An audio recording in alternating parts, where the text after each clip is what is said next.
Chapter 1. I've always known I was adopted. It's not one of those closely guarded family secrets that makes its way onto a TLC reality show. My mother is actually my father's Siamese twins' second cousin's daughter's lover, twice removed. Besides, it's pretty damn obvious. You would have to be seriously visually impaired not to notice. My family, Mom, Dad, and twin sisters Janet and Jenna, my mother has a thing for the letter J, all look alike. They're short, fair-skinned with strawberry blonde hair, blue eyes, and cute little button noses. They're also all terribly attractive, looking like one of those happy families that appear in TV ads for fiber-rich breakfast cereal or get up and go multivitamins. Me? I'm none of these things. I'm tall, freakishly so.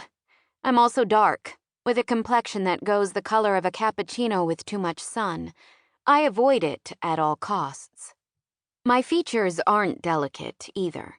Nose more pronounced than most, lips fuller than usual, and I seem to have large, furry caterpillars masquerading as eyebrows. Thank God those are back in fashion now, so I no longer have to endure hours of root-ripping torture. You could quite literally call me the black sheep of the family. And for all this, I suspect I am my mother's greatest disappointment. Maybe that's why she overcompensates with me so much. Not that she would ever admit that out loud. I was adopted after she and my father spent years trying to get pregnant. But 6 months after I arrived, she was miraculously pregnant with perfect twins. I often wonder if she regrets adopting me. Standing out wasn't easy. It made growing up even harder than it should have been. During middle school, I went through a particularly awkward stage where my limbs seemed too long for my body, and my facial features too large for my face. Maybe she'll grow into them? I once overheard a classmate's mother say. She's a big-boned girl, someone else once said. You know, sturdy. I bet she'll never break a bone. It was true. I've never broken a bone, but I would have gladly traded a little snapped femur or two for the joy of not being likened to the foundations of a house. Kids teased me for not looking like my family, for being too tall, having a big nose, and anything else the snot-nosed schoolyard bullies could think of. And then there was that one boy who told me my parents didn't really love me because I wasn't their real child. And I took it all in. I internalized every single cruel word, each one feeding off the other, until I was carrying around a dark, twisty, cancerous growth inside. Luckily, when I hit 18, stuff started falling into place. That is to say that things weren't so disproportionately big, long, and full. I still don't look like my sisters, though.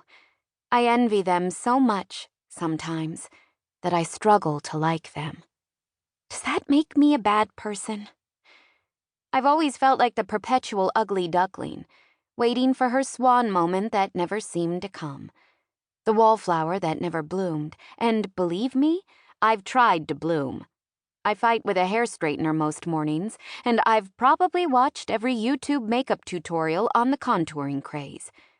But each time I tried to make my nose look slimmer and cheekbones higher, I just ended up looking like a zebra, and no amount of blending changed that. And as of today, I officially own precisely 33 lipsticks. I got it into my head once that somehow the perfect shade could save me from myself and transform me like Cinderella's glass slipper. I try them all on once, but none of them seem to do the job. So I put them all into a giant makeup bag and close it, and each time I do, I close off a little bit of hope inside myself, too. There was nothing I could do to change. I was just different. I have since accounted for that difference, though. At the age of 18, I was legally allowed to reach out to my biological mother through the adoption agency. I wanted answers, and was desperate to meet her and know who I was and where I came from.